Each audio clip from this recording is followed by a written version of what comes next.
60 seconds of e-commerce realness with Dipti. So introduce yourself.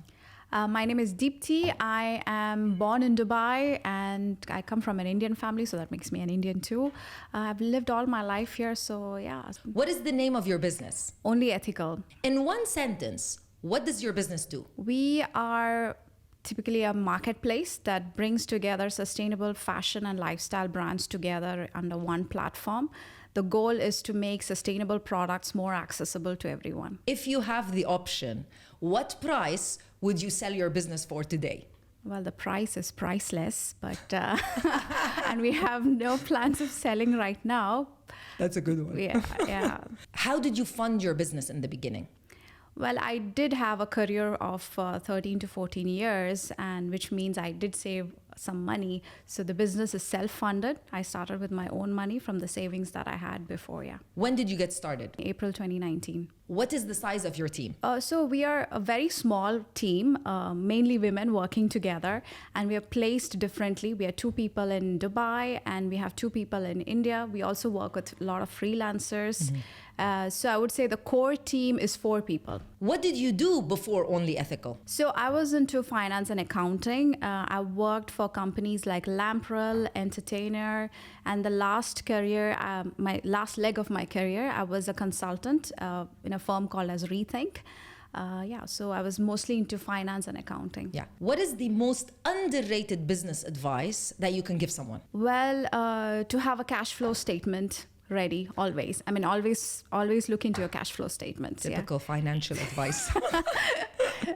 And would you do it all over again? Yes, definitely. Maybe I would do a lot of things better, but yes, I will do it all over again.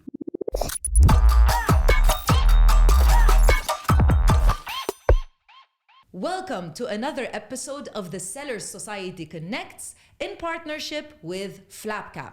We're going to dive into the wacky world of business, e-commerce, entrepreneurship, and the Middle East with our guest, Dipti from OnlyEthikal. Dipti, what I always hear is a lot of people think that you're either born an entrepreneur or you're not, as if it's like maybe a personality trait. Right. You, on the other hand, are a person that is a very successful entrepreneur. You own your own business right now, but you didn't start your career as a business owner. You actually started in the corporate world. So what do you think when somebody actually wants to start their own business? Is it a certain personality trait? Can it be done by anyone? Give us a little bit more about your background and how you stumbled upon, starting your own business. Yes, you're right. I had like 13 to 14 years of corporate experience. Yeah. I think for me, it helped because I worked with really empowering people throughout my career. And I've tried to learn from them by observing them, what they do on a daily basis, how they inspire people and things like that. So one of very inspiring person that I've had during my career is Donna Benton when I worked for Entertainer. Yeah. It was very inspiring for me to see a woman on top, like on a day-to-day basis. And I was like, that's probably the first time I thought, why not? Why can I not try to do something on my own? And the next job that I had, I was a consultant where I worked with couple of SMEs, entrepreneurs on a daily basis, like advising them for finance and management operations. And again, I came across people who are very passionate, trying to make things work for them, and building a team and also building a community of people who is driven to make their goal a success.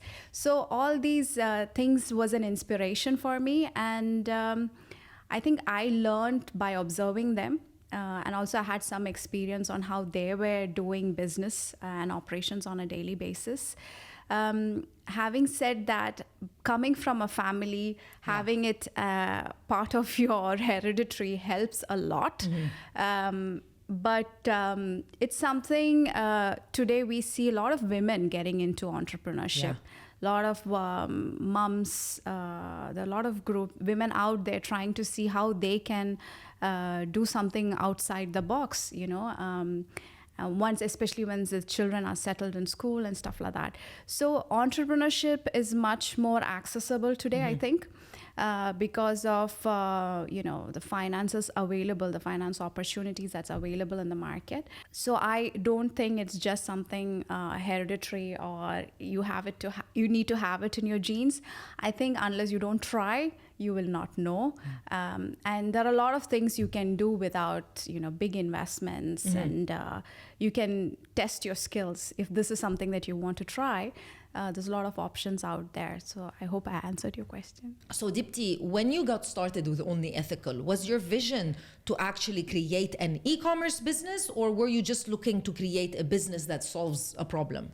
So I'm not from an e-commerce or a tech background, so I'm very zero there. By the way, a lot of e-commerce business owners, they always say the same. I don't come from which is great because a lot of people think you need to be like this computer whiz. My only experience is shopping on e-commerce. That's the best experience. So so that's about it. So initially, I just wanted to get some good clothes made by good people. Take it out there, and I was doing a lot of markets with Ripe Market, etc. And I just found that pop-up stores. I just immediately saw that there is a issue of scalability for me. And I wanted to reach other markets, not just the community alone. And I had like amazing products, and I could not travel everywhere with those products to do pop-ups and stuff. So that's when I actually in 2019 to 2020 I did completely direct to consumer through pop-ups. And in just before the COVID hit, I moved to e-commerce. And blessing in disguise, I would say. And I just saw that was probably the best decision I've done for the business. And the timing was, like I said, blessing in disguise. And we've been growing ever since on e-commerce. And I believe we have multiple options in terms of selling, point of sales, and also the scalability is much more when we do through e-commerce. And I'm very happy to have it online today. That's absolutely perfect.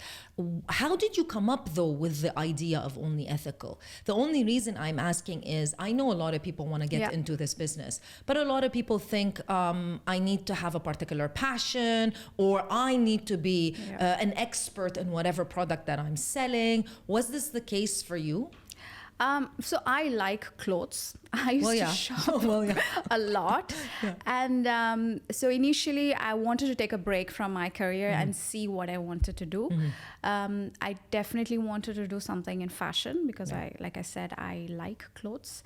And that's the same time that a lot of talks around sustainability started happening in this region, I would say. Netflix happened.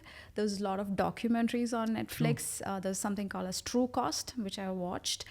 And I was like, I can't just do only fashion. It has to be meaningful. If me shopping on a platform is creating so much mess out there, I have to bring something meaningful out to my audience that I'm trying to reach. And I started, kind of studying about it. Like I started talking to people, makers, people who recycle, upcycle, and it was really fascinating. It was a beautiful story, how creative people can be. And there were already a lot of people trying to find solution to this problem. And when I was starting, there was only luxury brands speaking about sustainability, like Stella McCartney, etc. So I found an opportunity in the market where sustainable fashion is not, people are still looking for, are interested in sustainable fashion, but they found it very expensive, obviously, at that time. Our goal was to bring more pocket-friendly sustainable fashion options. And fortunately, 2019, 2020 was a good period for a lot of makers out in India, especially. They were producing good quality designs from sustainable fabrics, materials, all ethically made, like homegrown brands, and I had access to them. So OnlyEthikal was created bringing, firstly, it was like 5 brands that we had together. So I researched them, I went to meet them, I spoke a lot to them. They've been with us from day one. They're still there. We're doing business together. And we've been able to reach markets so they're like homegrown brands in India. They reached markets in Saudi, Kuwait, Qatar. So I think all that is happening because, again, we are in e-commerce. And to answer your question, I guess we had an opportunity to bring, I would say, pocket-friendly, sustainable clothing or fashion itself to the audience here because there was no availability at that period. And we continue to do that. Perfect. Whenever you don't necessarily have your own business and you've been in the corporate world and you decide, you know what, it's time for me to go my own path, the family and friends around you can either be very supportive or maybe they can be very worried. And thus that doubt might actually fuel you as an entrepreneur by saying, no, I'm going to prove you wrong. I'm going to actually work hard. How was it for you in that sense? Did you find that your family, your loved ones, were they very supportive or were they very worried? And does that play a role in any entrepreneur's journey? Yes, of course, because you cannot do it alone. You need a team around you. Not in the workforce, but around you. You need an environment. You need to build that environment around you. I come from a very middle-class family. My parents worked so hard. We lived in Dubai. They worked so hard. And every time, the purpose or the goal in life for us, me and my sister, it was to be financially independent. So when we were working, they felt like, they've achieved something. And one day I called... All families. I think all parents are like that. And one day I called my dad and I said, see, I'm quitting my job. And he's like, oh my God, that was like... it was unimaginable for him. And I told him, okay, I'm quitting my job, but I'm going to figure out what I will do. I will take some time and then I will decide on something. So I had to sit down and have a discussion with him to explain why I'm doing this. So that is one part with my parents. Then, of course, my husband, I have a daughter who's very young. She's just 2.5 years old. And I had to create a proper support system even in the house. We have a wonderful nanny who takes care of my daughter while I'm busy. It never justifies, but I think I've also spent a lot of time in making sure that there is enough support. Like when I am not available, there is proper support for my daughter, the house, for example, because I like to be in control of these things. So so what I'm trying to say is we have to create an environment which supports the journey, because otherwise it becomes very lonely. Fortunately, I have had great support from my family, especially my husband. So the thing about being an entrepreneur is also that I was always having a salary before. I was financially independent, and I'm at a stage where I am now seeking financial independence. So our household income has reduced technically. Of course. So this is also a conversation with your partner, that the partner needs to understand that this is going to happen, and you have to be in agreement with whatever is happening. So that is a process that we have to sort of build. And it's not easy for many, but I'm just fortunate that I have people who understands, loves me, and also is there to support me.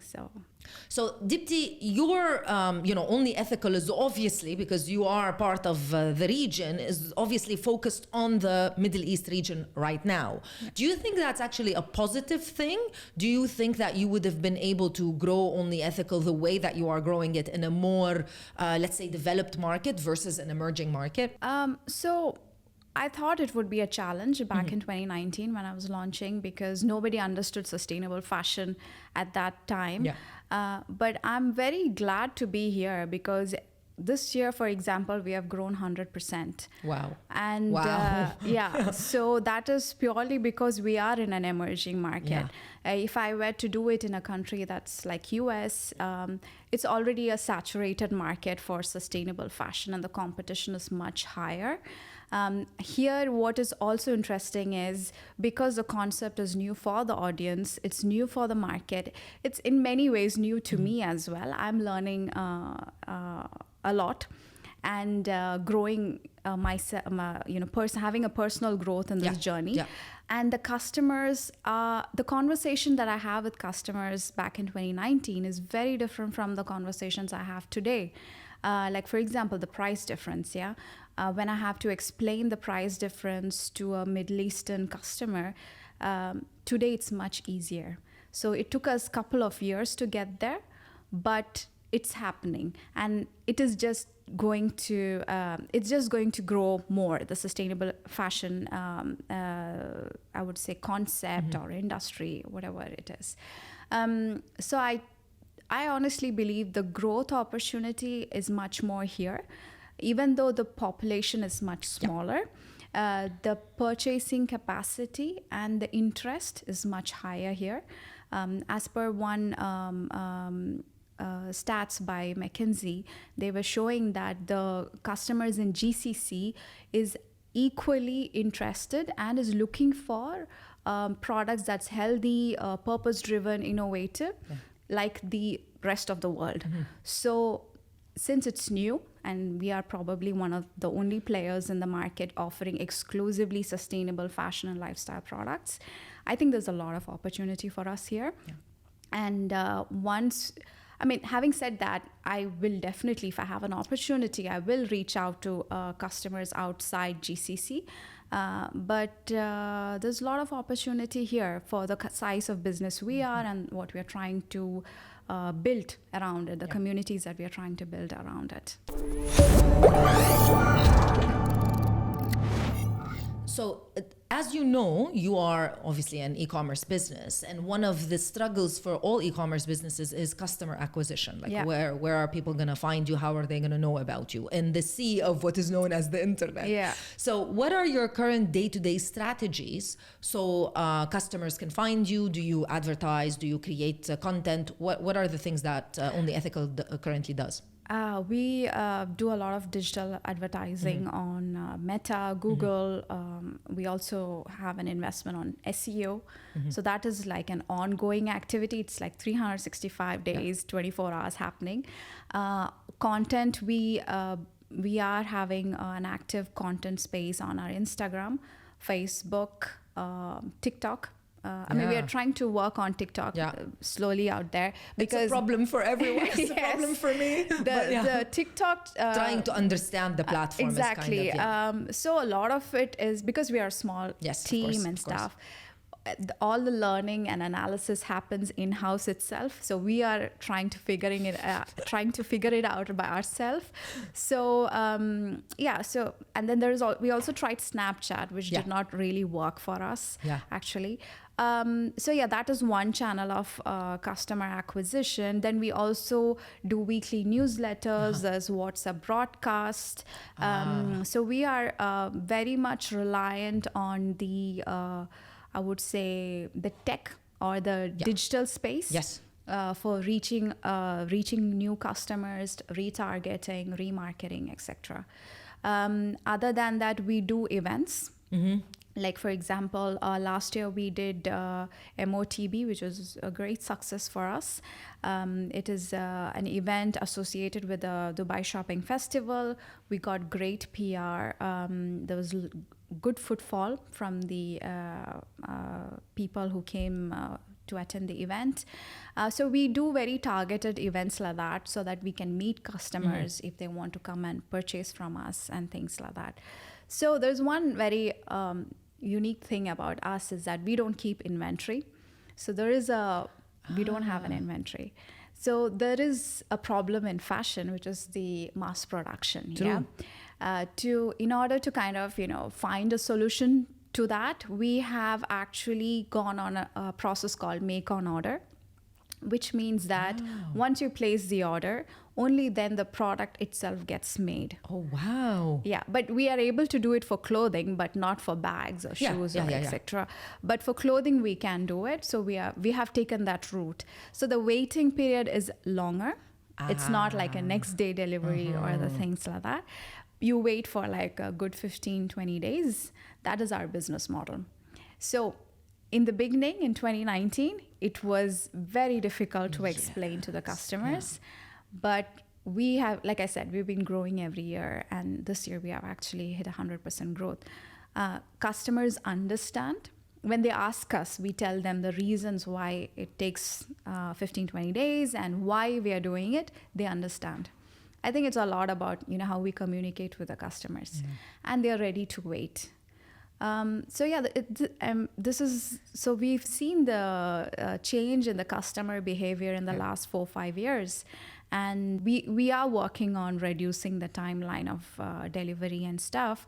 But OnlyEthikal as a space wants to do the best in terms of making the best sustainable choices for the product and the people itself. So that's such an interesting thing that you've done. I can't believe that you've been able to be able to overcome this challenge, because I know now, I feel in the world that we live, people want things so fast. That's what we think we need, because that's what is told to us, that exactly you need to have it next day. Yeah, you should not wait for it another day. But it's not that. Like, you can plan your purchase for a particular event, like 15-20 days before, and then you get it's 15 days. 15 it's not that long. It's a dress. It's not milk for your child, for example. But it's beautiful, I guess, how you position it, and that it's actually made for you. It's made for you. How wonderful is that? So it makes you. I believe maybe also part, and please correct me if I'm wrong, I believe part of OnlyEthikal and your uniqueness is the fact that, yes, maybe it's a little bit tough to acquire a customer, but once you acquire that customer, you're able to nurture them so they stay with you for a while. What do you do in order to try to nurture the customer and get them to become repeat buyers for you? Yeah, so one of the service we offer is customization. So with customization, because we cater to the Middle Eastern market, a lot of women like their clothes really long. We offer that kind of customization. Wow. So if you like a dress, we can make it long for you if you don't, if that length is not good enough for you. Now, all these things is interesting for our customers, and this helps them to, this is kind of a motivator for them to come back and shop with us. We are constantly in touch with the customer. So one of the things that I've done is I've always kept customer service inside, in-house. So I have a lady who's actually a mother of a newborn. She's based in Ajman.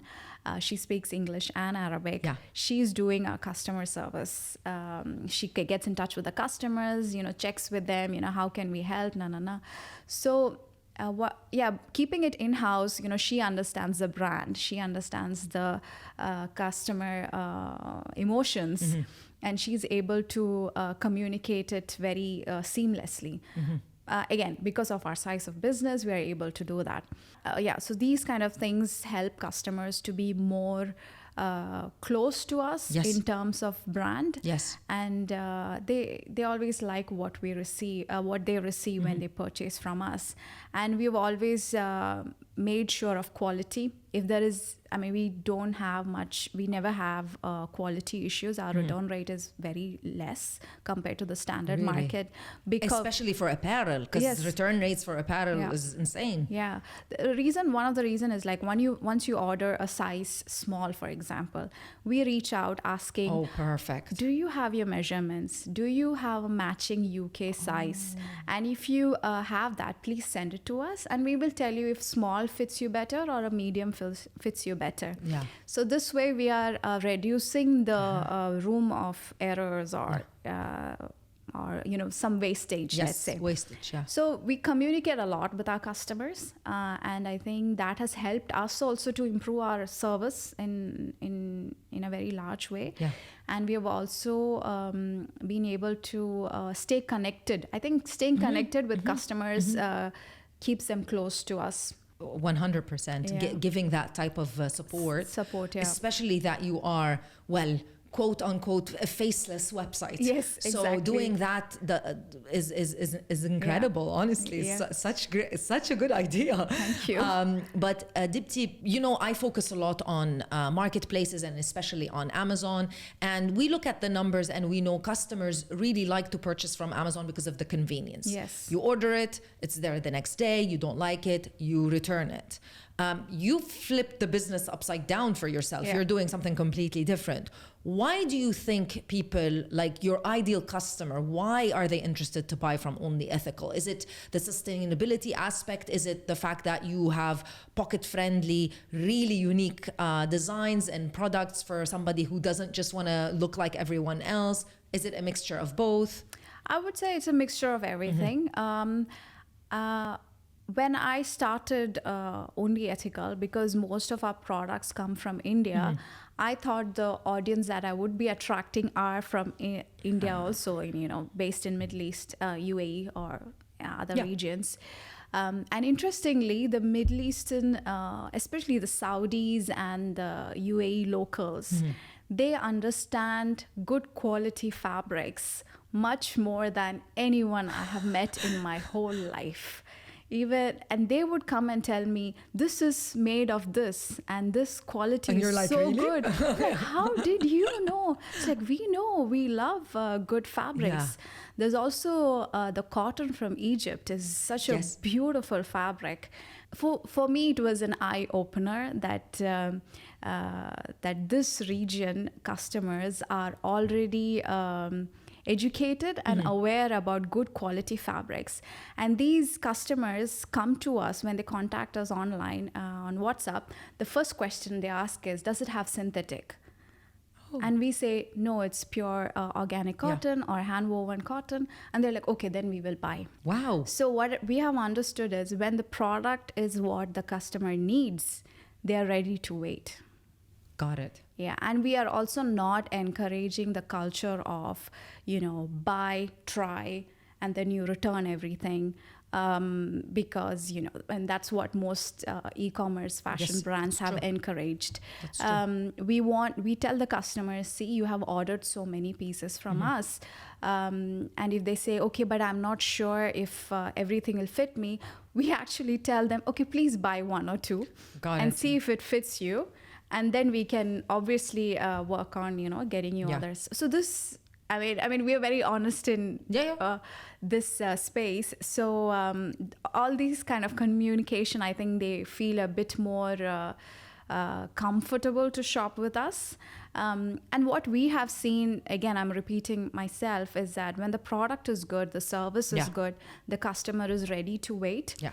It's just that in the last 30 to maybe 20 years, I would say, the e-commerce space has encouraged the culture of buy, throw, buy again. We are more into, let's say, giving a circular journey for the product itself, where the customer buys good quality products, they use it, they share it with their family or they thrift it. And even if it goes out there in the landfill, maybe after 10, 15 years, it should be a material that biodegrades and does not stay in the environment like plastic or any synthetic material. So this we have taken care in terms of the packaging material, the products, the accessories, everything that we put together while delivering the products to the customer. Apart from that, we are also, a new thing that we have started in June actually, we have started doing carbon offsets. This is also very new for our customer. I have not seen an e-commerce fashion space communicating this way to the customers. What we have given an option is that if you purchase from our website, as a customer, you have an option to do carbon offset for receiving against the carbon emissions generated for when you receive the package. Yes, the delivery, yeah. Yeah, when we take care of all the other the entire carbon emissions generated because of the supply chain movement of the products from the brands to the customer for the entire journey. And we have certificates for this, which we share with our customers whenever they place an order with us. And we communicate a lot about this. Yeah. And we also have a 1% for Planet. We are a member of 1% for Planet. For every year, we contribute 1% of our revenue for our costs. Again, Wow. this we communicate a lot. So I think customers understands the value of what we are trying to do as a company. They like our products and services. So, like, to answer your question, this encourages them to come back and shop with us. I know as an e-commerce business and as a, I would say, you're very knowledgeable, even though I know you're thinking you're probably in your growth phase, but you know what I mean. You're still in a phase where your whole team, you guys wear so many multiple hats, and that's how we are as entrepreneurs, especially at a certain level. But with that being said, do you find any upcoming trends when it comes to e-commerce, or other than the things that you have mentioned, that you are looking to jump on when it comes to e-commerce in particular? Right. So for us at an e-commerce level, we will diversify into more categories. But again, sticking to the sustainability story itself. And we will also get into product developments in the next year, because that's a typical e-commerce marketplace journey, right? Because we have the data to see what customers are looking for and what is the gap that we have to fulfill. That is one thing. And right now there's a lot of buzz around AI helping e-commerce to grow. We are using a lot of course, we're using ChatGPT. It's a new team member. ChatGPT is like a new person. We just employed someone. And it works brilliant. It does. And we are also using a couple of AI for content creation. But still, I feel it's still a learning process. We're testing a couple of things. But having said that, for me, it is product development, getting new categories for our business and new partnerships, and finding newer ways of communicating sustainability and transparency with the customers. This is what I see as a company. And I guess everything will be translated to an e-commerce journey itself. What do you find are your current challenges when it comes to growing? Maybe growing your team, growing your business, getting, not that you need to grow your team, but getting more customers, acquiring more customers. What is your main challenge? And obviously, if this is your main challenge at this point, it's potentially a challenge that someone else is going to face when they start their journey. So one of the challenge of e-commerce is that we are very highly dependent on digital marketing, for example. Like if Meta decides that we change the algorithm today. Oh my God, and that kind of, disturbs a lot of your forecast for the next couple of weeks. So this is a big challenge that we have, and we are trying to find solutions to, kind of when we have to tackle those situations. Our biggest challenge is also funding, because we are a bootstrap company. Everything that we do, it comes, we have to make whatever decisions based on what is left. And so that is a challenge, which actually we are into a fundraising process right now. So for me it is, and also digital marketing is becoming expensive. It's not like how it was before. Customer acquisition is getting more and more expensive. And like, for example, with what's happening now, with the war that's happening now, there is a big change in the customer behavior since October. We see that. This has impacted a lot of businesses that I've been speaking to. Unless you're selling food, everyone is talking about, how this has impacted the customer behavior. So these challenges it looks like it's going to come every year, because last year it was the war with Ukraine and Russia. Yeah. And this year it's with Palestine. So so we need to kind of have the strategy of having, you know, what do you say for that? Eggs in different buckets. Yeah. This is one of the challenges we are having, like how to get to the next bucket. How do you obviously I know that you are a very you're professional in your approach. You don't just wing it and see what happens, because of your background and because of who you are and because of your long career, of course. But I do know that when you own your own business, I always say nothing is a straight line. Like, forget about it, whatever. Yeah, sure. You know, I always like to joke that, I'm sure you've heard it, like you make a plan and then God laughs at you and you're like, whatever, of course. How are you able to juggle the fact that you have a plan set and then something happens and you have to pivot? How are you able to do that? Well, initially it's very difficult. We're like, I planned this. How isn't it happening? But I think after 4 or 5 years, you get used to it, that, you know, things happen that's not in your control. I think the mindset, for me at least, is that, okay, it's not happened. Let's move on. Let's find the next thing to do and let's try to make that happen. Because see, if it is about, you know, digital marketing, customer acquisition, SEO and things, product, service, this is under our control. But what is beyond our control is beyond our control. But it's important to see how you react when, you know, such things don't go, when your plans don't go into action, you know. We had a couple of plans this year which we could not actually fulfill it or complete it because we had so much rush with our current the one basket, that we are trying to fulfill, that we could not we didn't have the enough human resources to step into the next one and do the next plan that we had visioned. It's about, you know, when it also doesn't work, it puts you in a place where you can analyze it better and see, was it the right time to plan this, or should we have not planned it at this time? Maybe we should have planned it at another time. And then I'm also a believer that it will happen when it has to happen. You know, that's again, you know, because we are a small team. Like how you said, we can't spread too much.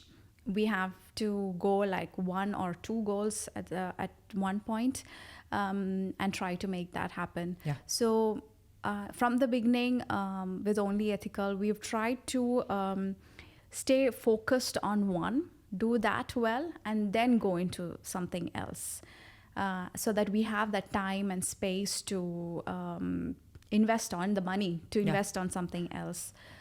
So yeah, that's about it. It's about how you react to it. And with time, we all get better. That's a good one. That's a good one. So, Debsi, my last question is related to, you know, what your vision is. Like what your grand vision is for the next, let's say, 5 years, even though 5 years feels like a very long time. Yeah. But what is your vision for OnlyEthikal? Whether it does happen exactly like you envision it or not, because as you know, things might maybe diversify into something even better. But what is currently your vision for the company and the business? Well, I want OnlyEthikal to be that one place where you can shop for good products made by good people. And not that there are bad people. I mean, good craft people, And people should be able to come to our website or our platform and say, okay, I bought from OnlyEthikal, so it is sustainable, it is ethically made. And I want this option to be available for any individual, businesses, and we want to diversify into different sectors. I'm a great fan of Richard Branson, Virgin. I believe in diversification. And for me, sustainability is a topic which I would like to take it across different industries and see how we can do. I mean, this is this is my biggest vision. Yeah. And obviously this is not just one, this will be one thing that we do, but I would like to get into different industry and diversify into different sectors and work towards sustainability.